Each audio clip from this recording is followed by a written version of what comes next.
नमस्कार, मैं हूं भुवनेश सेंगादी लपेटा लाइव में आपका स्वागत है।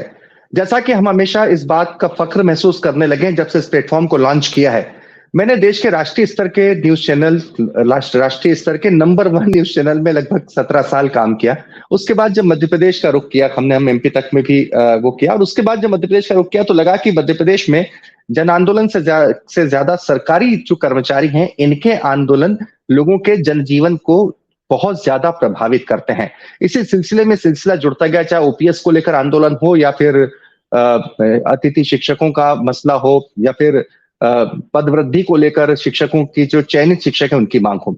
इसी सिलसिले में जब मैंने देखा कि पटवारी जो वर्ग है, पटवारी जो है, उन्होंने आंदोलन किया, तो पहले तो मुझे भी ये लगा कि शायद ये चयनित पटवारी या फिर पटवारी परीक्षा घोटाले के पीड़ित व्यक्तियों ने आंदोलन किया होगा। मेरी जब इस मसले पर चर्चा हुई तो प्रदेश अध्यक्ष बघेल जी से उनसे मेरी बातचीत हुई, तब मुझे पता चला कि हमारे पूरे सिस्टम की एक रीढ़ की हड्डी है, उसे जिसे हम पटवारी कहते हैं। हमारी तमाम सरकारी योजनाओं का जो धुरी जिसे कहते हैं एक्सिस, वो होती है। तो उनकी भी अपनी मांगे हैं। स्वाभाविक है, चुनाव का साल है, और चुनाव के साल में अगर नेता अपेक्षा रखते हैं जनता से, तो सरकारी कर्मचारी भी उसकी जनता ही है, वो अपनी मांग रखती है। इसी सिलसिले में आज दी लपेटा प्लेटफॉर्म के साथ में हमारे साथ में पटवारी संघ के पूरे प्रदेश से अलग अलग जगहों से प्रदेश अध्यक्ष समेत तमाम पदाधिकारी और तमाम लोग जुड़े हैं। सबसे पहले हमारे साथ में जो भी लोग जुड़े हैं, हमारे साथ में बघेल साहब हैं, धर्मेंद्र शर्मा जी हैं, उपेंद्र सिंह बघेल जी हैं, मनोज बघेल जी हैं हमारे साथ में, और भी हमारे साथ में जी तमाम लोग हमारे साथ में एक एक करके जुड़ते जा रहे हैं। और इसीलिए हमारी कोशिश ये है, बघेल साहब, जैसा कि मैंने आपसे कहा था कि एक दिन पहले आपसे आपका ही नंबर मेरे पास मिला और मैंने आपसे जिक्र किया कि बहुत कम लोग हैं जो इस बात को जानते भी हैं कि हमारे इस पूरे सरकारी तंत्र में हमारी प्रशासनिक व्यवस्था की जो बेसिक इकाई है, राजस्व विभाग व्यवस्था की, उसकी जो बेसिक इकाई है जिसे हम पटवारी के नाम से जानते हैं, उसकी खुद की कितनी समस्याएं हैं, खुद की कितनी जिम्मेदारियां हैं, उसके ऊपर काम को लेकर कितनी सारी अलग अलग जिम्मेदारियों का बोझ उसके ऊपर आता है। वो कृषि विभाग में नहीं है, लेकिन कृषि विभाग को लेकर भी फसल का सर्वे करना हो, फसल डैमेज कितनी हुई तो उसी की जिम्मेदारी पर आती है। और मैं जिस तरह से आपने एक दिन पहले अपनी बातों के प्रति, अपनी मांगों के प्रति सरकार का, लोगों का ध्यान आकृष्ट करने के लिए, पूरे प्रदेश में ध्यान आकृष्ट करने के लिए आप लोगों ने भोपाल में एक बड़ा आंदोलन कहूंगा, एक आपने रैली निकाली। सबसे पहले बघेल साहब, हम एक एक करके सभी के पास जाएंगे, लेकिन मैं सबसे पहले आपके पास आऊंगा और मेरा आपसे सवाल यह है बघेल साहब कि आखिर क्या क्यों नौबत आ गई इस तरह की कि सड़क पर उतरना पड़ता है? क्योंकि अमूमन देखा जाता है कि पटवारी चुपचाप अपना काम करते रहते हैं, सरकार आती है जाती है, अधिकारी आते हैं जाते हैं, कोई भी सरकारी सिस्टम का ऊपर से प्रेशर हो, आखिरी में सारा प्रेशर ले देकर पटवारी को झेलना पड़ता है। सरकार नए नए प्रयोग करती है और सारे सारे नए नए प्रयोग का प्रेशर पटवारी को झेलना पड़ता है। तो ऐसी क्या नौबत आई कि आपको सड़कों पर उतरना पड़ा? जी, विगत 25 सालों से जो हमारा पटवारी का स्वरूप है, काम के स्वरूप बदलते रहे, काम का स्वरूप बदलता रहा, काम का बोझ बदलता रहा। आप ताजुब करेंगे, हमारे जो अधिकारी है 3 विभागों के हैं। हम मूलतः कर्मचारी को अभिलेख के हैं, लेकिन हमारे हमसे काम लेता है राजस्व विभाग और उसके ऊपर नियंत्रण रहता है सामान्य प्रशासन का। तो हम 3 अलग अलग विभागों से जुड़े हुए हैं और कलेक्टर के नीचे होने के कारण लगभग 56 विभागों के काम हमें कहीं न कहीं प्राथमिक रूप से करने पड़ते हैं। तो इस कारण से हम प्रताड़ित होते रहे और 99 में जब हमारा पहले वेतन 350 से 3500 अपग्रेड हुआ था, उसके बाद से 98, 250 और इधर के 23 साल, 25 सालों से हम उसी वेतन पर काम कर रहे हैं।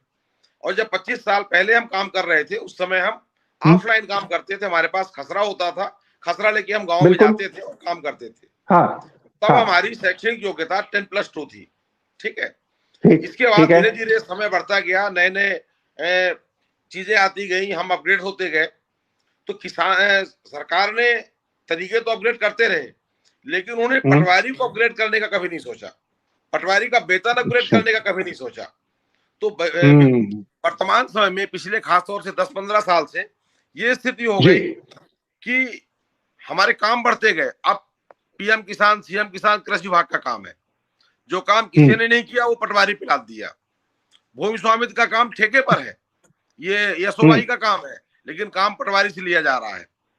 तो जब आप काम लेते हैं तो उसके लिए आपको प्रशिक्षण देना चाहिए, उसके लिए आपको साधन देना चाहिए, और उसके अनुपात फिर हमारा वेतन भी अपग्रेड करना चाहिए। लेकिन उन्होंने काम तो बढ़ाते चले गए, लेकिन उन्होंने कभी भी ये नहीं सोचा कि इसे काम करने के लिए साधन भी चाहिए, इसे वेतन भी चाहिए। अभी हम कार्यपालिक हो गए, तकनीकी हो गए, हमारी योग्यता, शैक्षिक योग्यता स्नातक हो गई, स्नातक के साथ साथ सीपीसीटी अनिवार्य कर दिया गया। अब इस कैटेगरी के जो भी लोग हैं, किसी भी कार्यपालिक का वेतनमान 2800 से कम नहीं है, किसी भी तकनीकी का वेतनमान 2800 से कम नहीं है, किसी भी स्नातक योग्यता वाले कर्मचारी का वेतनमान 2800 से कम नहीं है। और पटवारी का कितना है सर? ये स्थिति है कि जो 12वीं पास प्राइमरी का टीचर है वो हमसे ज्यादा वेतन पा रहा है। जिनको पंचायत ने प्रस्ताव देके बना दिया था, उनकी कोई परीक्षा नहीं हुई, उसमें कुछ 5वीं पास है, कुछ 8वीं पास है, उनका वेतन भी हमारे बराबर हो गया या हमसे अधिक हो गया। तो ये पीड़ा जो पटवारी की है, और पटवारी को 24 आवर और 7 दिन काम करना पड़ता है, और हम वहीं पर खड़े हैं जहां पर 1998 में खड़े थे, और लगातार 25 साल से हम संघर्ष कर रहे हैं। सरकारें आ रही हैं, जा रही हैं, और 15-20 साल से तो आदरणीय ही है, इनके कार्यकाल में भी हुआ आंदोलन हम कर रहे हैं, लेकिन उसका कोई लाभ होता हुआ हमें नहीं दिख रहा है। नहीं तो मुझे एक बात बताइए, ये आपके मुताबिक 98 से लेकर अभी तक वेतनमान में कोई बढ़ोतरी नहीं हुई? कोई बढ़ोतरी नहीं हुई, सेम वेतन पर हम चल रहे हैं। अब आपको ताज्जुब होगा कि जो हमारे राजस्व निरीक्षक है, हमसे ऊपर वाला वेतनमान, उनकी शैक्षणिक योग्यता हमसे कम है। और अगर ये कहें कि हमारे विभाग ने नहीं किया, तो हमारे विभाग ने 3 बार 2008 में, 2015 में, 2017 में 3 बार हमारे विभाग ने लिख के दिया कि ये पटवारी 2800 वेतन पाने के योग्य है, और हमारी संक्षेपिका शासन की ओर भेजी, लेकिन आज दिनांक तक उस पर कोई कार्यवाही नहीं की गई। वित्त विभाग का अड़ंगा लगाकर हमारा वेतनमान नहीं दिया गया। ये तो वाकई उनके साथ मतलब एक और बात बता दें, हमारी जो सरकार ने एक नया तरीका निकाल रखा है, फर्जी किसान खड़ा करके और हड़तालों को अवैध करा देते हैं। 3 बार माननीय उच्च न्यायालय ने भी कहा कि हमसे कहा कि आप हड़ताल समाप्त करो, शासन को कहा कि आप इनकी बातों का निराकरण करो। उच्च न्यायालय के कहने के बावजूद भी शासन ने हमारा वेतन अपग्रेड नहीं किया, न हमारी समस्याओं की ओर ध्यान दिया। इस कारण से हमें आंदोलन के लिए हर बार तत्पर होना पड़ता है, और इस बार भी हमने थोड़ा नए तरीके से आंदोलन की शुरुआत करी। इस बार हमने पूरी ताकत से सीएम साहब से मिले, सीएम साहब ने कहा हम आपका कर देंगे। हम अपने पीएस से मिले, अपने सीएलआर से मिले, अपने मुख्यमंत्री से मिले। कर्मचारी कल्याण के लिए एक राज्य कल्याण समिति बनी हुई है, उनके अध्यक्ष माननीय रमेश चंद्र शर्मा जी हैं, उनसे मिले। भारतीय मजदूर संघ के तमाम जो पदाधिकारी हैं, उनके मंत्री हैं माननीय सुल्तान सिंह शेखावत जी, उनसे मिले। हमने करीब 3 महीने से बातचीत की, और हर जगह जाकर हमने प्रयास किया कि बातचीत से रास्ता हल हो जाए तो हम आंदोलन में क्यों जाए। और जब वहां से केवल डेट मिलती रही, कर रहे हैं आपका हर व्यक्ति, वल्लभ भवन में बैठा हुआ हर व्यक्ति कहता है कि पटवारियों की मांग जायज है, हर मंत्री कहता है मांग जायज है, मुख्यमंत्री जी कहते हैं मांग जायज है। लेकिन हम 2007 से आज तक, इन मुख्यमंत्री महोदय जब पहली बार बने थे तो 2007 में हमने सम्मेलन किया था, उसमें भी इन्होंने आश्वासन दिया था कि आपका पे ग्रेड बढ़ाया जाएगा, आपकी भत्ते बढ़ाए जाएंगे, सारी सुविधाएं आपको दी जाएंगी। लेकिन 2007 से आज 2023 है, कोई भी एक भी आदेश हमारे पक्ष में नहीं हुए। यानी तब से पहली बार से लेकर अब तक आपको वादे मिल रहे हैं और आश्वासन मिल रहा है, अभी तक कुछ हुआ नहीं। कितनी तादाद होगी, कितनी तादाद होगी बघेल साहब? पटवारियों की संख्या की बात करूं मैं पूरे मध्य प्रदेश में, अभी 19,000 पटवारी हैं, 19,000 वर्तमान में काम कर रहे हैं, और 6,700 लाइन में है। 19,000 पटवा है, 6,700 लाइन में है, और ये 12,000 की भर्ती जो है अभी ये क्लियर होने वाली है। 6,700 की भर्ती है सर, जो लाइन में मैं बता रहा हूँ। अच्छा, 700, हाँ, कुल मिला के 6,700। चलिए 26,000 हो जाते हैं। चुनाव के वक्त एक एक व्यक्ति मायने रखाता है, लेकिन बात केवल चुनाव की नहीं, वोट की नहीं है। हम तो इस प्लेटफॉर्म के जरिए समझने की कोशिश करते हैं। बघेल साहब हमारे साथ जुड़े, आप जुड़े रहिए। और भी हमारे साथ में जो लोग हैं, धर्मेंद्र शर्मा जी, मुझे जरा एक बात बताइए। ये थोड़ा ग्रेजुअली आप जो अभी बहुत जल्दी से बताया, लेकिन मेरा मानना यह है कि लोग भी समझें इस बात को, क्योंकि सबसे बड़ी चीज पब्लिक परसेप्शन होता है किसी भी व्यवस्था में।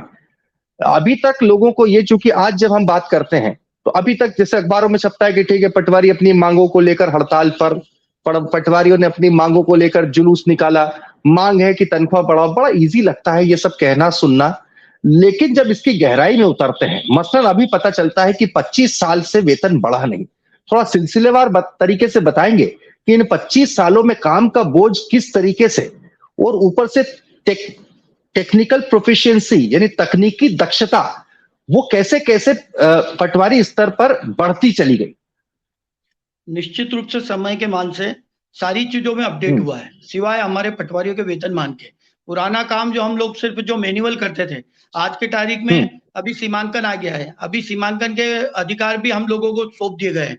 टीसीएम मशीन से जो पूर्ण रूप से तकनीक होता है, इसके अलावा कंप्यूटर से पूरा काम जो डाटा अपडेशन है। अभी आपको शायद जानकारी होगी कि हमारे मुख्यमंत्री महोदय को पूरे भारतवर्ष में कृषि कार्यों के अपडेशन के लिए सम्मानित किया गया। कई कलेक्टर महोदय को भी सम्मानित किया गया, क्योंकि मुख्य काम जो रहता है कृषि संबंधी सारा डाटा अपडेशन, वो जो मुख्य रूप से होता है वो पटवारी स्तर पे होता है।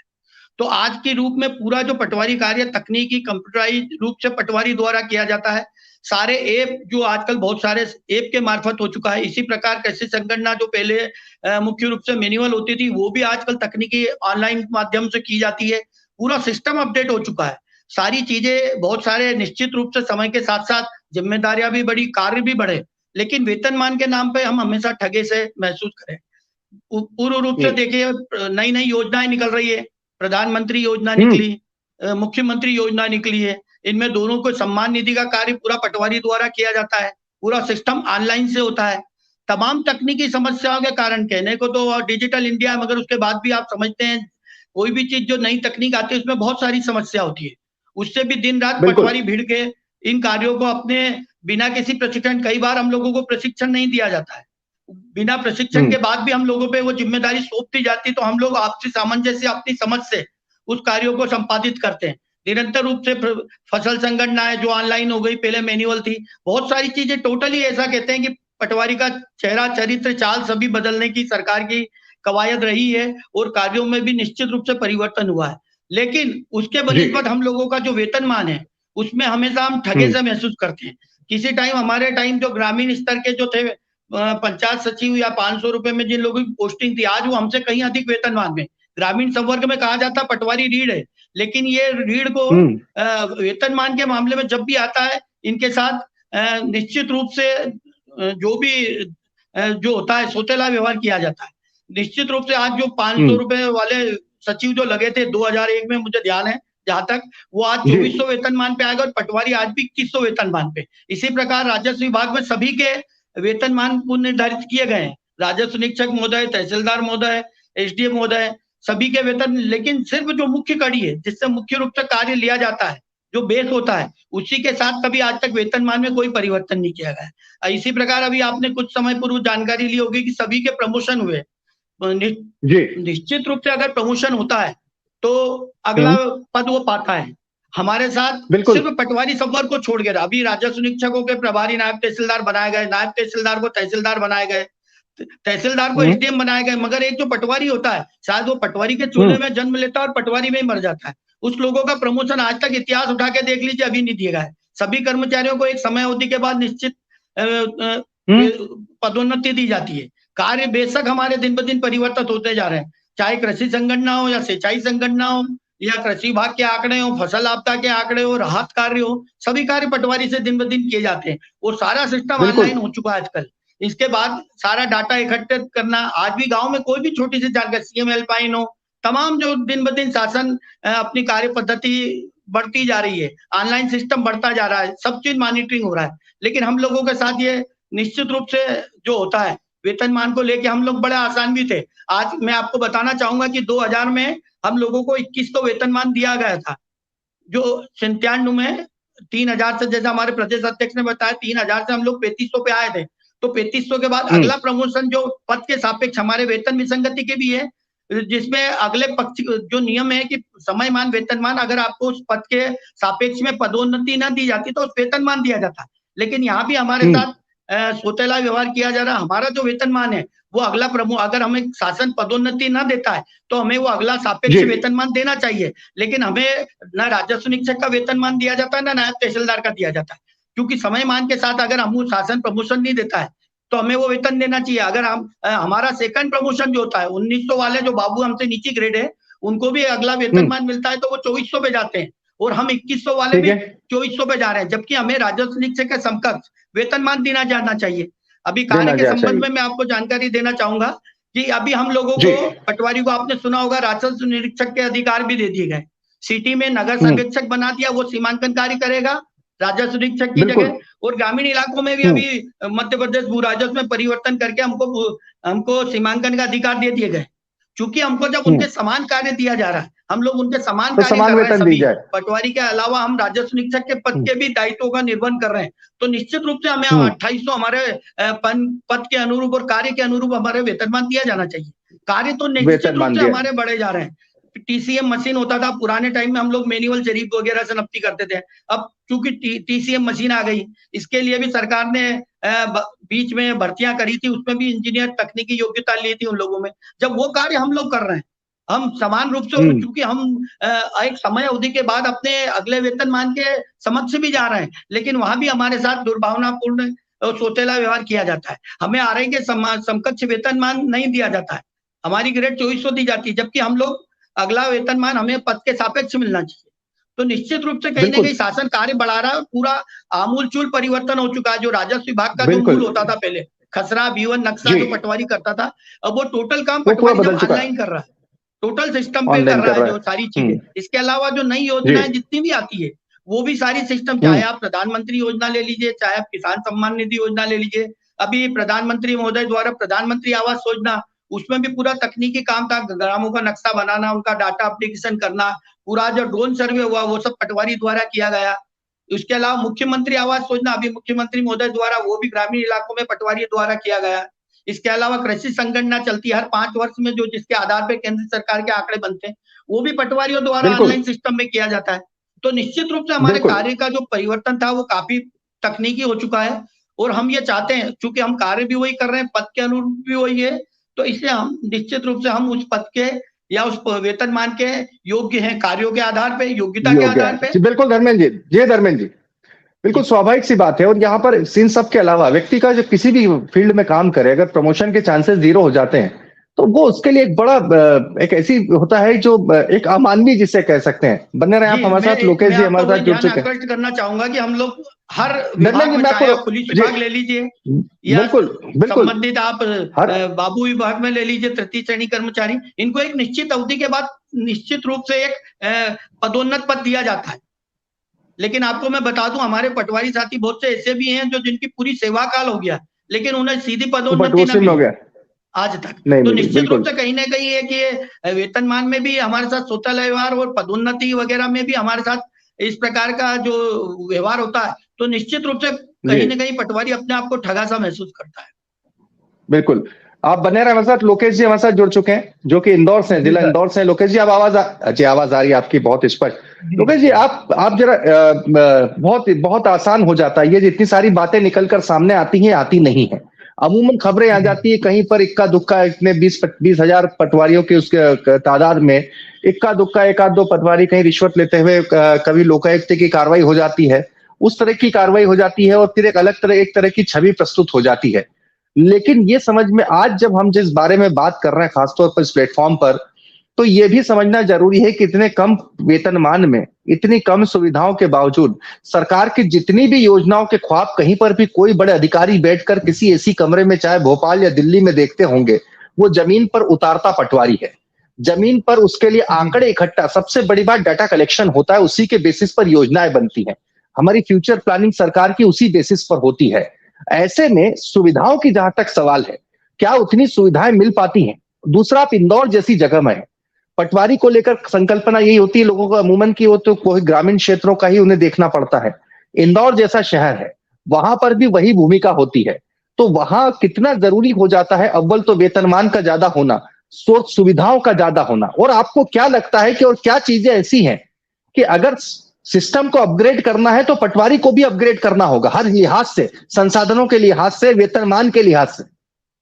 जी सर, मेरे को लगता है कि जो पटवारी होता है सबसे छोटा न्यायालय माना जाता है, क्योंकि दो भाइयों के अगर बीच का विवाद भी हुआ तो पटवारी को न्याय करना रहता है। एक भाई के पक्ष में आप न्याय करेंगे तो दूसरा आपसे नाराज तो रहेगा, और नाराजगी का कारण ही पटवारी को बदनामी भी मिलती है। जो आपने बोला कि भैया इतने ड्रेप होते हैं, तो कई मामले तो इस कारण भी होते हैं कि पटवारी ने हमारे पक्ष में बात नहीं करी, मतलब पटवारी बुरा है। दूसरा हाँ, दूसरी दूसरी बातों पे मैं यह भी रखना चाहूंगा कि सर, जिस हिसाब से पहले शासन ने बोला था कि भैया टीएसएम मशीन से ही सीमांकन होंगे, आदेश निकाला गया है कि पूरा प्रदेश हमारा अच्छा है और इतनी, मगर टीएसएम मशीन नहीं दी गई और हमारी सारी जो जरीबें बंद कर दी थी। फिर वापस से अभी कुछ दिनों पहले आदेश निकाला कि वापस से जरीब से सीमांकन किया जाए, क्योंकि पटवारियों को वो मशीन दे नहीं पा रहे हैं। अब पटवारी बिगड़ संसाधन के कैसे क्या काम करेगा? बिगड़ कैसे काम संसाधन करेगा? के हमसे ही काम किया जा रहा है। हर चीज में अभी जिन चीजों पे भी अगर आप बात करें, किसी चीज के लिए हमको संसाधन उपलब्ध नहीं कराए गए। ऑनलाइन गिरदावरी करना है, मोबाइल उपलब्ध नहीं है। अब आप कहीं से भी मोबाइल लाके करें, उसका भार अलग अलग पड़ता है। पटवारी को वेतन नहीं मिल पा रहा है। कई जगह पटवारी, हमारे जो बैकवर्ड एरिया के पटवारी बेचारे दूर दराज के लिए जाते हैं, उनको कोई आने जाने के लिए सुविधा, पेट्रोल भत्ते नहीं है। हर दिन व्हाट्सएप हमारी जी का जंजाल अलग बन गया है। हर अधिकारी तत्काल व्हाट्सएप पे एक लाइन डालता है कि तत्काल उपस्थित हो। अब पटवारी अगर 20 किलोमीटर दूर है तो वहां से भागता दौड़ता आता है, जिसके कारण कई पटवारियों हमारे मृत्युशैया पे भी लेट गए, मर गए, एक्सीडेंट हुए हमारे कई पटवारियों का। अभी कोरोना में भी सब पटवारियों को ही लगाया गया, कोई संसाधन नहीं, फिर भी हम पटवारियों ने कोरोना में भी काम किया, और हमको ये बोला जाता है कि आप कोरोना योद्धा नहीं है। मतलब सारी जिम्मेदारियां पटवारी की हैं, कर्तव्य पटवारी के, मगर अधिकारों के नाम पे पटवारी के लिए कुछ भी नहीं है। इसलिए हम बार बार हड़ताल करते हैं, बार बार हम शासन तक के अपनी बात पहुंचाते हैं, न्यायालय का सम्मान करके वापस आते हैं, मगर न्यायालय का सम्मान करना बस पटवारियों का काम है, सरकार का काम नहीं है। सरकार को 2-3 बार न्यायालय ने निर्देशित किया, मगर सरकार ने हमारी कुछ नहीं सुनी। अब एक शोषित वर्ग के लोगों की बात हम हर बार रखते हैं, तो ये सारी पीड़ा है, बिल्कुल। और दूसरी दूसरी एक और बात है कि जो जो जो निचला, जो शोषित वर्ग है, जो किसान है या जो मजदूर हैं, वो सब सीधे आप लोगों के डायरेक्ट कांटेक्ट में होते हैं। वो सीधे आपको फीडबैक देते हैं, वो आपसे सीधे बात करते होंगे। कलेक्टर साहब के पास तो वो बाद में कहाँ जा पाते होंगे, या बड़े अधिकारी के पास नहीं जा पाते ना, वो तो सीधे अपनी किसी भी व्यथा को होगा तो उससे डील तो आप, वो पब्लिक डीलिंग जिसे कहते हैं, जिस डिपार्टमेंट की तरफ से, उसका फेस तो आप ही हुए ना। जी सर, पूरा फेस हमें। अभी आपने देखा होगा स्वामित्व योजना मेरे अनुमान से गलत चीज है, फिर भी हम उसको सही करने पे वो है, करना चाहिए था, मगर उसमें हमने किसी प्रकार का रिकॉर्ड नहीं लिया। मौके पे जो कब्जाधारी है उसका नाम लिखा। अब मान लिया जाए उस टाइम मौके पे हमको उसका किराएदारी मिला, वो किराएदार ने ही झूठ बोल के हमको बता दिया। पंचायत 4 व्यक्तियों से पूछा, उन्होंने भी बता दिया। या पिताजी के नाम पे उसके कागज बने और बेटे ने अपना नाम बता दिया। अब हम पूछेंगे आप कितने वर्षों से रह रहे हो, वो बोलेगा 20 वर्षों से। अब जब भी कोर्ट या वो चीज जाएंगे तो वो हमको ही दोषी ठहराएंगे, क्योंकि आप ही नहीं कराए। पटवारी को गलत ठहराया जाएगा। बिल्कुल बिल्कुल बिल्कुल, ये चीजें हैं सर। आप तो जान के आश्चर्य होगा, जिस सॉफ्टवेयर पे हम वेब जीआईएस पे काम करते हैं उसका कहीं पे भी लिखित में रिकॉर्ड नहीं है। एक बार हमारे पटवारी को कोर्ट में हमारे पटवारी को जरूरत पड़ी कि आप इसको लिखित में लाइए कि ये काम आपके हैंड पे होता है। हमने बोला ये काम तहसीलदार के हैंड पे होता है, तो कोर्ट ने बोला कि भाई आपके हैंड, तहसीलदार के हैंड का लिख के लाओ। हमने यहाँ पे आंदोलन करा इंदौर में, कलेक्टर साहब को बताया, अपर कलेक्टर साहब को बोला, उन्होंने भोपाल पत्राचार किया, मगर आज तक के हमको लिखित में देने वाला कोई अधिकारी नहीं मिला। अब वो कोर्ट हमको बोलती लिखित में लाओ, कहीं से सील सिक्के वाले लाओ। मतलब हम हमारे ये दिए तले अंधेरे वाली बात है। हमको रीढ़ की हड्डी जरूर कहा जाता है, मगर उस रीढ़ की हड्डी पे कोई विचार नहीं कर रहा है, कोई पूरे शरीर का विचार हो रहा है। मतलब काम चलाओ गाड़ी टाइप का बना रखा है। सरकार कोई भी योजना करे, वो चले नहीं चले, कैसे कुछ भी पकड़ा दिया, पहले कह दिया जरी से नफ्ती कर लो, फिर कहा वो मशीन से कर लो। बिल्कुल। चलिए, बहुत बड़ा तबका आप में महिलाओं का भी है और अंजू जी हमारे साथ में जुड़ी हैं। अंजू जी, लोकेश जी आप बने रहे, आएंगे हम आपके पास फिर से। अंजू जी मुझे एक बात बताइए, ये जो पूरी बातचीत चल रही है, इतनी सारी मेहनत, इतनी मशक्कत, खुद की जिंदगी से थोड़ा बताइए, कितना मुश्किल हो जाता है एक पटवारी के पद को एक महिला का संभालना? सर, जैसा कि आपको पता ही है कि ये एक, वैसे तो ये पुरुष प्रधान सर्विस रही है शुरू से। नहीं ऐसा कुछ नहीं है, ऐसा मैं इससे डिसएग्री करता हूँ, ऐसा कुछ नहीं, हमको मैं अपना अनुभव बता रही हूँ आपको। बल्कि मेरा तो मानना है कि आप लोग पुरुषों से अच्छा काम करते हैं। एग्जैक्टली, बिल्कुल करते हैं, लेकिन जब हम नए आए तो हमें देखकर लोगों ने जो रिएक्शन थे पब्लिक के, अच्छा अब महिला पटवारी आ गई हैं, अब ये लड़कियां पटवारी या ये सीमांकन कैसे करेंगी, ये मैं वो बता रही हूँ कि जो पब्लिक की भी, पब्लिक ने भी हमें एक्सेप्ट बहुत मुश्किल से किया है कि हाँ महिलाएं भी पटवारी हो सकती हैं। जी। और हम कहीं भी पुरुषों से कम नहीं है, 24 आवर्स अपनी सेवाएं देते हैं, पर सुविधाओं के नाम पे हमारे पास कुछ नहीं है, क्योंकि टीचर्स अगर ग्रामीण क्षेत्र में है तो उनके पास स्कूल है और वहां पर बेसिक सुविधाएं हैं।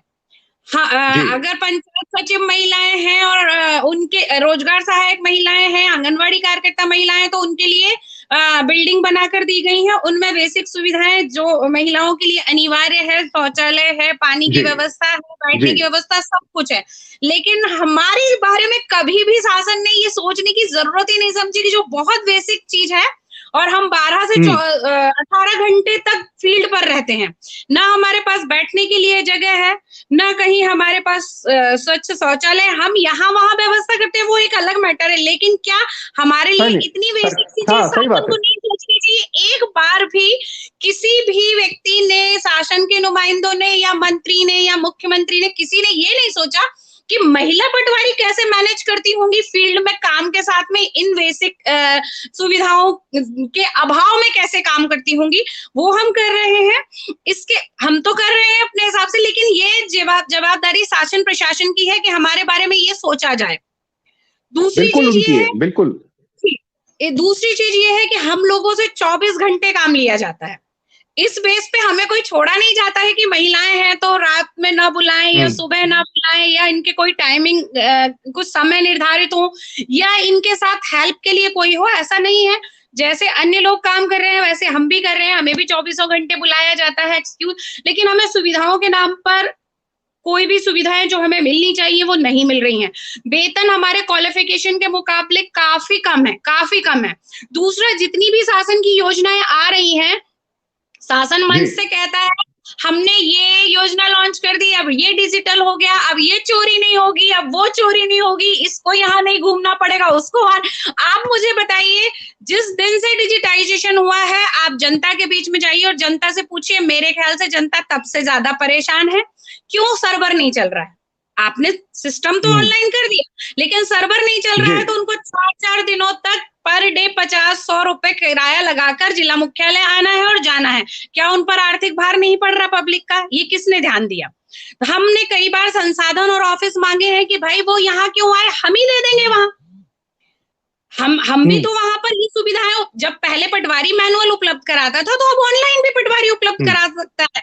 लेकिन इस और ध्यान, अगर आप जनता को परेशान नहीं करना चाहते वहीं, तो पटवारी को ये संसाधन वहीं दे दिए जाए, पटवारी वहीं उनको दे देगा। इंफ्रास्ट्रक्चर में आप हमसे सीमांकन के लिए पनिश किया जाता है पटवारियों को, सीमांकन अगर पेंडिंग है तो पटवारी की जिम्मेदारी, जबकि हमारे पास जब ईटीएसएम मशीन है ही नहीं तो सीमांकन तो पेंडिंग होंगे ही। 1-1, 2-2 तहसीलों में एक मशीन है और 50 पटवारी हैं, 100-150 से ज्यादा हल्के हैं। आप बताइए, हर हल्के से अगर 5 भी सीमांकन के आवेदन लगे तो क्या संभव है कि एक ईटीएसएम मशीन से हर हल्के का सीमांकन किया जा सके? जब शासन के पास इंफ्रास्ट्रक्चर नहीं है, संसाधन नहीं है, तो पटवारी को दोष देना कि इनके कारण पब्लिक परेशान है, ये काम पेंडिंग है, ये गलत तरीका है। दूसरी चीज, काफी सारे सुधारों की आवश्यकता है सर, और बिना पैसे संसाधन के जितने भी सारा ऐप पर जितनी भी योजनाएं हैं, जितनी भी योजनाएं, एक सारा ऐप बनाया गया है, उसी के तहत भारत सरकार की और मध्य प्रदेश सरकार की सारी योजनाएं चल रही हैं, जिनमें सीएम किसान योजना, पीएम किसान योजना, स्वामित्व योजना, मुख्यमंत्री भू अधिकार योजना, गिरदावली और इवन मुआवजा भी, जो मुआवजा फसलों की क्षति के लिए दिया जाता है, उसी का प्रकरण बनता है। वो सारा ऐप जो बनाया गया है वो मोबाइल बेस्ड बनाया गया है। तो क्या सोच के बनाया गया? आपने पटवारियों को मोबाइल तो दिए नहीं, तो ये सब योजनाएं कैसे चलेंगी?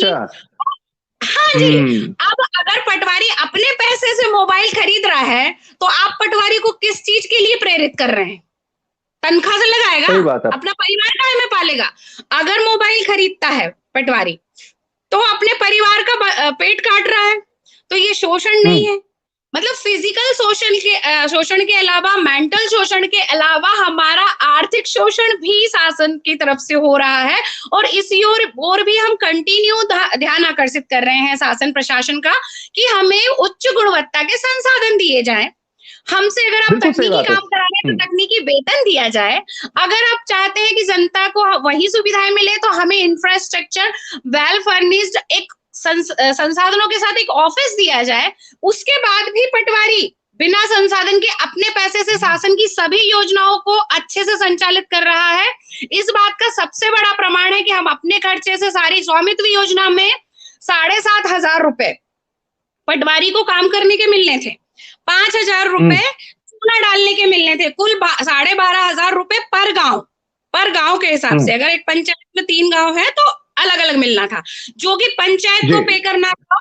और ये जो काम है सारा, ये पंचायत को ही जाना है, इसकी आय भी पंचायत को होनी है। लेकिन आज दिनों तक पूरे प्रदेश में एक भी पटवारी को 1 रुपए नहीं मिला है। और मैक्सिमम जिलों में स्वामित्व योजना का काम पूरा हो चुका है। अब आप लोग ये पता लगाइए कि ये पैसा किसने खर्च किया। और ये योजना में जो 19 कलेक्टर्स पुरस्कृत हुए हैं भारत शासन से कि मध्य प्रदेश ने बहुत अच्छा काम किया है, सर स्वामित्व योजना का काम एकमात्र पटवारी ने किया है।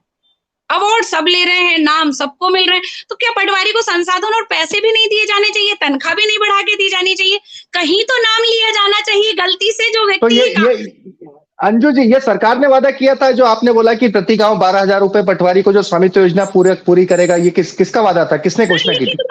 लिखित में ऑर्डर है, आदेश में ये स्वामित्व योजना का जो इंफ्रास्ट्रक्चर आया था, जो एक गाइडलाइन आई थी, उसमें बाकायदा सब कुछ लिखा हुआ है कि कौन क्या करेगा, किसकी क्या जवाबदारी होगी और कौन कहां से किस मद से पैसा देगा और किस किस चीज के लिए देगा। 1-1 रुपए का हिसाब लिखित में आया है शासन से। लेकिन उसके बावजूद कुछ नहीं आया, कुछ नहीं आया सर। हम ज्ञापन भी 50 बार दे चुके हैं, ऑर्डर लगा कर। शासन के ऑर्डर है, ये हमने नहीं बनाए हैं। ये इस योजना की बेसिक रूल्स थे उनमें था और हमारे द्वारा सभी के ध्यान आकर्षित कराया गया, लेकिन हमें आज तक 1 रुपए नहीं मिला। दूसरा सर, हमें कोई ट्रेनिंग नहीं दी गई। हम लोग अगर आप हमें 12th पास का वेतनमान दे रहे हैं तो हमें, अगर आप 12th पास ही मान लीजिए, तो क्या हमको जो ट्रेनिंग दी गई थी वो 1:39 का एक पैमाना होता है, 1/3900 का, उस पर नक्शे नापने या बनाने का ट्रेनिंग दी गई थी। आज वर्तमान में जो स्वामित्व योजना का काम हुआ है वो 1/500 पर हुआ है, मतलब जस्ट 4 गुना। हमें कोई ट्रेनिंग नहीं दी गई। इसके लिए हमने पटवारियों ने ऑटोकैड से, हमारे पास कोई सॉफ्टवेयर नहीं है, हम कोई ट्रेंड व्यक्ति नहीं है, पटवारियों ने दूसरी जगह से 1/500 पर बनवा कर लाए, जिसके लिए हजारों रुपए खर्च पटवारियों को मजबूरी में करने पड़े, वरना पनिशमेंट फलाने ने कर दिया। तो ये सब चीजें क्यों? जब आपके पास वो व्यक्ति ट्रेंड नहीं, या तो आप ट्रेंड करिए फिर उससे सही काम करवाइए। अगर ये काम गलत होता है या गलत रिकॉर्ड बनता है इतना बड़ा, तो उसके लिए जब भी कोर्ट में केसेस होंगे, पटवारी उसमें, क्योंकि पटवारी ने काम किया है, उस समय सब जिम्मेदार को दोष देंगे। हाँ, शासन भी, मीडिया भी, प्रशासन भी उस समय पटवारी को दोष देगा, क्योंकि रिकॉर्ड किसने बनाया? हमने। लेकिन आज जब अवार्ड मिल रहे हैं तब कोई नाम नहीं ले रहा है कि ये अवार्ड पटवारी को मिलना चाहिए। जब पनिशमेंट के लिए पटवारी रिस्पॉन्सिबल है तो अवार्ड के लिए भी पटवारी ही होना चाहिए कि नहीं होना चाहिए? बताइए आप। पीएम सीएम किसान में अवार्ड ले रहे हैं। अंजू जी, इतनी सारी बातें मुझे लगता नहीं कि अभी तक कहीं किसी प्लेटफॉर्म पर, किसी अखबार में या कहीं किसी टीवी पर या किसी और जगह पता चली होगी पटवारियों के बारे में कि इतने सारे काम का बोझ, इतने, बिल्कुल हमारे ऊपर काम के बोझ के अलावा आर्थिक बोझ भी डाला जा रहा है, हमको उससे भी आपत्ति है। काम तो हम जनता के हित में कर रहे हैं, बिल्कुल सही बात है, बिल्कुल सही बात है, लेकिन क्या आप हमको, और फिर हमसे कहा जाता है छवि सुधारो, कैसे? कम वेतन में शासन की योजनाओं का भार भी हम उठाएं, आर्थिक भार भी, और छवि सुधारिए। ठीक है, हम छवि सुधार, पर हमारे सही काम का आकलन तो कीजिए। बिल्कुल, तो जो आपने सुविधाओं की बात की, एक तरफ मुख्यमंत्री बिल्कुल लाडली बहना और बहुत सारी घोषणाएं महिलाओं के लिए कर रहे हैं, दूसरी तरफ जो अपनी महिला पटवारी हैं उनके लिए अपना ठीक से वॉशरूम तक नहीं है, बैठने के लिए ऑफिस नहीं है, कार्यालय नहीं है, कम से कम ये बेसिक एम्यूनिटीज नहीं है, कम से कम इस तरफ ध्यान देना चाहिए। अंजू जी, आपने बहुत बिल्कुल बहुत बेबाकी से आपने और बहुत स्पष्ट तरीके से बात रखी। मैं फिर आऊंगा आपके पास। विजय बघेल जी भी हमारे साथ जुड़ चुके हैं, आप ही के साथी हैं। बघेल जी हमारे साथ में जुड़े थे अभी। मनोज बघेल जी, मनोज जी आवाज आ रही है आपको? जी सर, आ रही है जी। मनोज जी कहाँ से हैं आप? विदिशा से सर। विदिशा तो मामा जी का जिला लगा, उधर पास, उधर ही है उनका घर भी। मामा जी का दूसरा गृह जिला ही कहा जाता है सर विदिशा को। हाँ, विदिशा को दूसरा गृह जिला कहा जाता है उनका, बिल्कुल। तो हाँ, अच्छा एक बात बताइए, ये अब जब भी आप चूंकि जिलाध्यक्ष भी हैं, बतौर जिलाध्यक्ष भी आप गए होंगे, हालांकि बघेल साहब ने अच्छे से बताया कि मुख्यमंत्री ने इसको काफी अच्छे से कहा। इलाके के भी जो जनप्रतिनिधि होते हैं, इलाके के जो जनप्रतिनिधि, आप जब भी उनके पास भी अपनी मांग रखते होंगे, उनका भी वास्ता पड़ता होगा, उनका क्या रिएक्शन होता है? क्योंकि आज पहली बार दिल लपेटा के मंच पे मुझे लगता है कि ये बहुत स्पष्टता, मैंने कोशिश यही थी, क्योंकि मैं कोई डिबेट नहीं करता हूं, मेरा मानना है कि हर एक व्यक्ति की अगर पीड़ा है तो उस पीड़ा के पीछे रीजन है तो उसके पीछे बहुत सारी कहानियां होती हैं। हर एक की जिस तरीके से पता चला है कि अपनी इतनी सारी बातचीत के दरमियान की बेहद जो मुझे समझ में आया, मैं स्वीकार करता हूं कि मेरे लगभग 25 साल के पत्रकारिता के करियर में ये पहली बार मुझे इस तरीके से समझ में आया कि पटवारी के ऊपर इतनी सारी जिम्मेदारियां लादी हुई हैं, इतनी सारी बगैर ट्रेनिंग के टेक्निकल उससे इफिशियंसी की अपेक्षा की जाती है, नहीं करने पर उसे दंडित किया जाता है।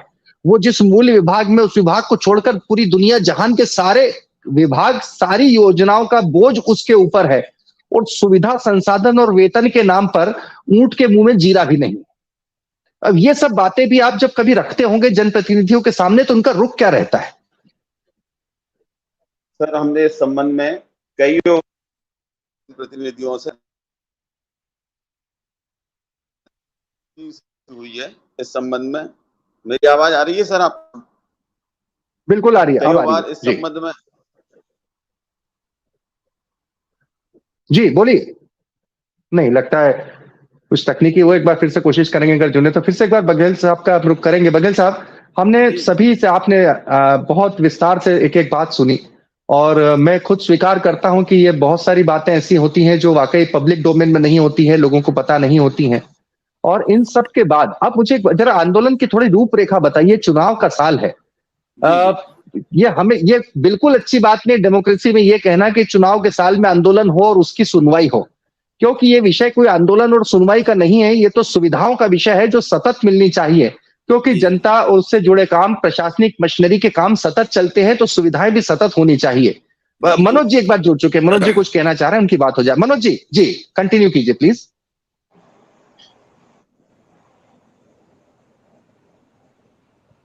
जी मनोज जी। नहीं, मनोज जी के उधर नेटवर्क की कुछ समस्या है। जी बघेल साहब, आप मुझे एक बात बताइए कि आगे आंदोलन की क्या स्थिति है, क्या रूपरेखा है, क्या किसी बड़ी हड़ताल की तरफ? क्योंकि मुझे जैसे आपने बताया कि बीच में 2 बार बड़ी हड़ताल की तरफ भी गए हैं पटवारी संघ, लेकिन अदालत का दखल की तरफ की वजह से हड़ताल वापस लेनी पड़ी। कल आपने एक ध्यान आकर्षण के तौर पर भोपाल में जो एक तिरंगा रैली निकाली, वो अपनी मांगों के प्रति ध्यान आकर्षित करने का अनूठा तरीका था। ये हमारा प्लेटफॉर्म भी आपके साथ, हम कोई इस लाइव के साथ खत्म नहीं करेंगे, पहली बात तो मैं आपको बता दूं। हम समय समय पर जुड़ते रहेंगे। हमारे इस प्लेटफॉर्म के जरिए ये बात में, चाहे मुख्यमंत्री हो या फिर गृह मंत्री हो या आपके विभाग के मंत्री हो, हमारी लिंक हम हर जगह पहुंचाने की कोशिश करेंगे। आप भी अपने तमाम साथियों से कहिए कि इस लिंक को ज्यादा से ज्यादा फैलाएं, क्योंकि चुनाव का साल है, जितनी ज्यादा उनके तक पहुंचेगी, प्लेटफॉर्म को सब्सक्राइब भी करें और लिंक को फैलाए भी।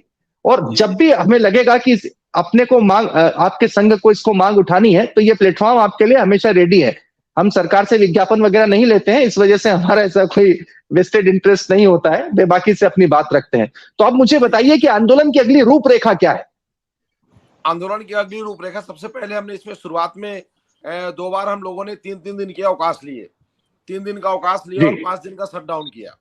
पहली बार जब हमने 5 दिन का शटडाउन किया था 3 महीने पहले जब हमने किया, तो उसमें माननीय मुख्यमंत्री महोदय ने बुलाया और हमें सुना, हमारे प्रतिनिधिमंडल को, यहाँ पर अंजू जी है हमारे साथ थी, और साथ में भी 8-10 लोग गए अलग अलग जिलों से, और माननीय मुख्यमंत्री महोदय से चर्चा हुई।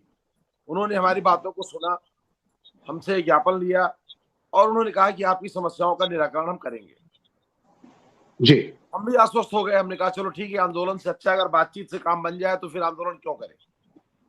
हमने लगातार 3 महीने बातचीत करी।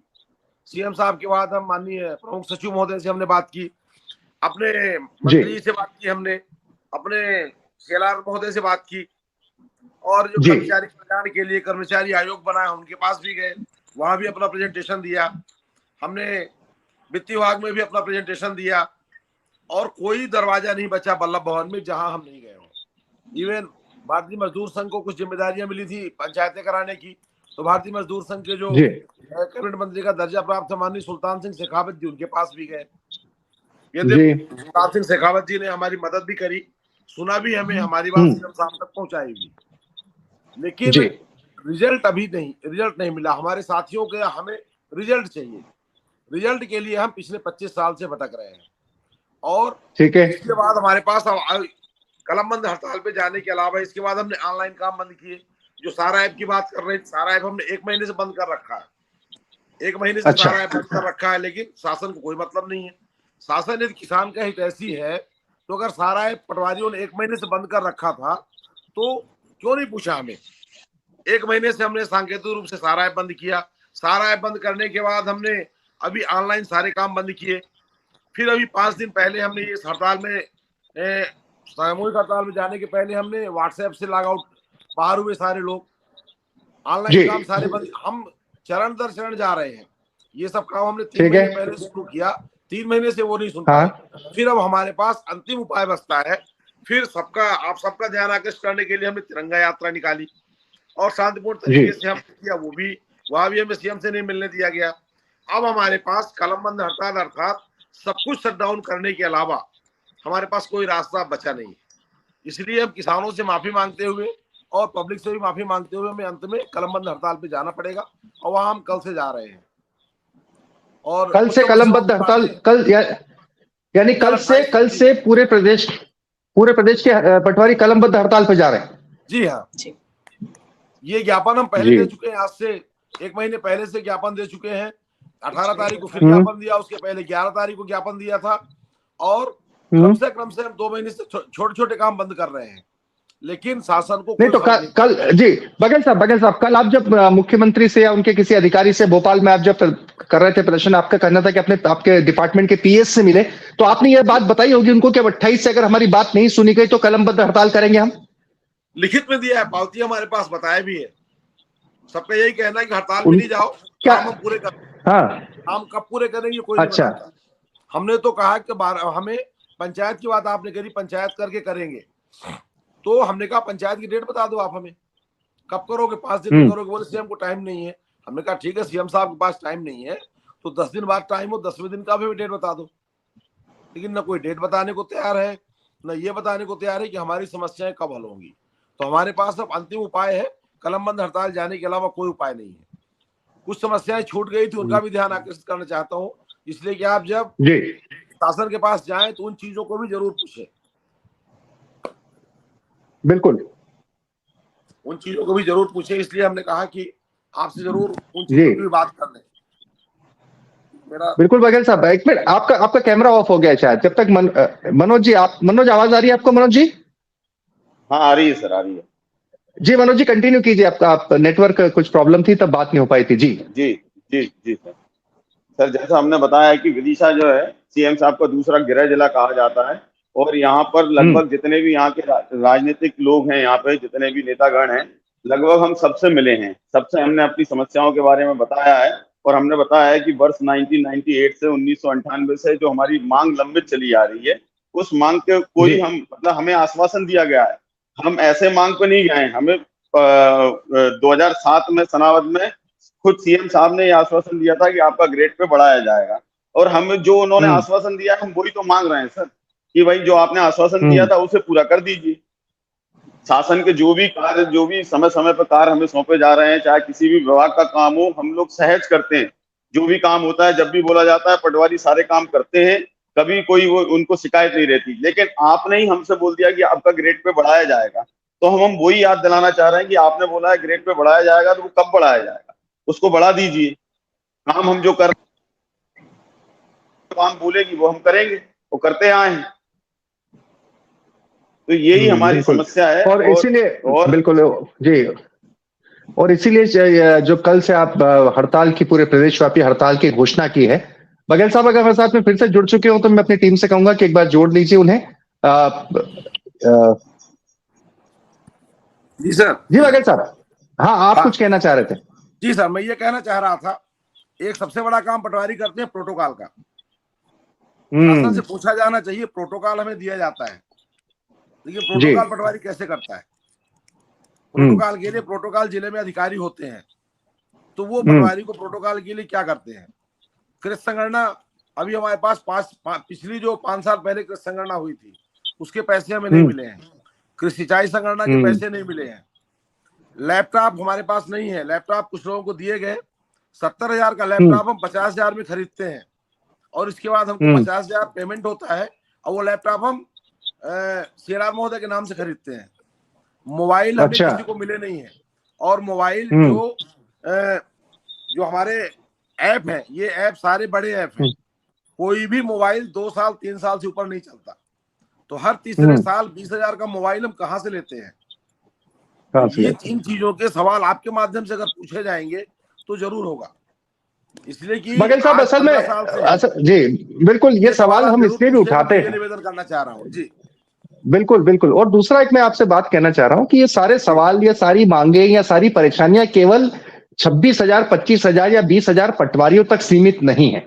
दरअसल शासन की सारी योजनाओं की अगर बेसिक उसे क्रियान्वयन, उसकी जो एजेंसी पटवारी को सरकार ने एक तरीके से बना रखा है, तो ये मध्य प्रदेश की वो 7 करोड़ की जनता हो, तो वो जो जनता जो इफेक्ट होती है जी, क्योंकि अगर आपके पास संसाधन नहीं होंगे, आपके पास ठीक वेतनमान नहीं होगा, आपको सुविधाएं नहीं मिलेंगी, तो सरकार की सारी योजनाएं भी प्रभावित होती है कहीं ना कहीं।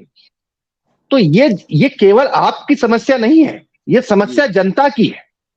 मेरा मानना यह है कि कम से कम जनता को जो बेसिक, क्योंकि मैंने इस बातचीत के दरमियान ये भी महसूस किया कि जनता का जो बेसिक, सरकार का जो फेस जनता के पास उसकी यूनिट के तौर पे जाता है, वो पटवारी होता है। जी हाँ। आज किसान से, मजदूर से या किसी उस स्तर पर बेसिक यूनिट से जनता मुखातिब कलेक्टर साहब नहीं होते हैं, एसडीएम साहब नहीं होते हैं, तहसीलदार साहब नहीं होते हैं, लेकिन पटवारी रोजमर्रा की गतिविधि में उनसे मुखातिब होता है। उस सूरत में अगर पटवारी की कार्य क्षमता प्रभावित होगी संसाधनों की कमी से, वेतनमान की कमी से, अन्य चीजों की कमी से, सरकारी तुगलकी फरमान से, तो फिर उसका असर दरअसल पूरे शासन व्यवस्था का जो फायदा जनता को मिलना चाहिए वो प्रभावित होता है। उन्होंने पटवारी को केवल एक माध्यम बना रखा है कि कोई भी शासन प्रशासन में नीचे से ऊपर तक कोई गलती करता है तो दंड देने के लिए पटवारी है।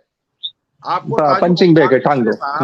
ठंड से किसान मर गया अपने खेत में, संबंधित पटवारी निलंबित हो गया अगले दिन। एक विद्यालय में किसी ने 10, 15, 20 गाय बैल बंद कर दिए, वो बंद रह गए, किसी ने खोज खबर नहीं ली। 1 महीने तक वो कमरा बंद रहा, उसमें 10 गाय मर गई, 10 बैल मर गए।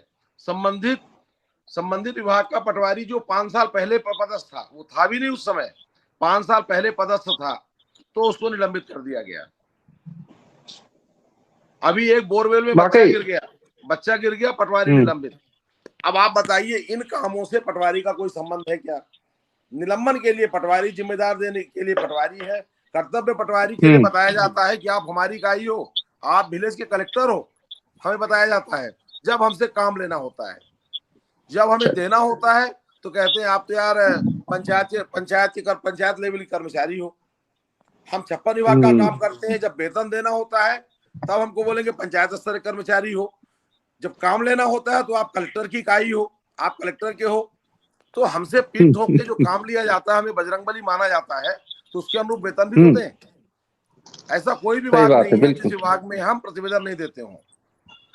चलिए बघेल साहब, आपका कल से हड़ताल जो है, उसके बाद हम एक बार फिर जुड़ेंगे और फिर उसके बाद हम इस बात पर चर्चा करेंगे कि सरकार हड़ताल को किस तौर से देख रही है, और साथ में इस लिंक को हम कोशिश करेंगे सरकार तक पहुंचे, ताकि हो सकता है कि हड़ताल की नौबत ना आए, या कम से कम सरकार और जनप्रतिनिधि, खासतौर पर जो ये चुनाव लड़ रहे हैं ना, इनको तो आप जरूर पहुंचाइएगा ताकि उनको भी एहसास हो कम से कम इस बात का। ताकि मुझे लगता है कि पहली बार कम से कम पटवारी काम क्या करता है, कितनी जिम्मेदारी है और उसे मिलता क्या है, बहुत मुझे लगता है इस पूरे हमारी लगभग तकरीबन 1 घंटे की इस बातचीत में ये बात निकलकर पूरे अच्छे तरीके से सामने तो आ गई है। बहुत बहुत धन्यवाद बघेल साहब, आप हमारे साथ जुड़े, अपनी बात रखी। शर्मा जी आपने हमें सुना गंभीरता से और बुलाया और हमारी बात ऊपर तक ले जाएंगे और पब्लिक को भी ये बात मालूम हो रही है। इसके लिए आपको, आपके चैनल को बहुत बहुत धन्यवाद। जी धन्यवाद, और आगे भी हम जुड़ेंगे। बहुत बहुत धन्यवाद बघेल जी, अंजू जी, शर्मा जी, आप सभी का बहुत बहुत धन्यवाद। हम लगातार, क्योंकि आपका आंदोलन शुरू हो रहा है, तो इसके बाद भी हम लगातार जुड़ेंगे कि आने वाले 1-2 दिन तक, जब तक आपका आंदोलन चलेगा लगातार, तो इस आंदोलन से जुड़ी खबर भी आप दिल लपेटा पर लगातार देख सकते हैं। इसीलिए इस प्लेटफॉर्म को आप तत्काल सब्सक्राइब करें, लिंक को ज्यादा से ज्यादा शेयर करें। तो दिल लपेटा में आज के लिए इतना ही। अमूमन ये होता यही है कि किसी सरकारी आंदोलन की खबर जब बनती है तो इतनी ड्राई होती है, या उसे इतने सतही तौर पर प्रस्तुत किया जाता है कि समझना मुश्किल। बिल्कुल ऐसा लगता है जैसे ये तो सिर्फ पैसों के लिए आंदोलन कर रहे हैं, इनकी तनख्वाह बढ़वानी है। केवल तनख्वाह बढ़वाना मकसद नहीं, सरकारी सिस्टम में अगर कोई भी व्यवस्था प्रभावित होती है तो उसका सरोकार जनता से होता है, सरकार की नीतियां भी प्रभावित होती हैं। सब कुछ असल में एक दूसरे से जुड़ा हुआ है, समग्रता में है, टोटलिटी में है। इसे समझना होगा हमें भी और सरकारों को भी। तो आज दिल लपेटा लाइव में इतना ही। एक बार फिर रिक्वेस्ट है, हमारे प्लेटफॉर्म को जरूर सब्सक्राइब करें।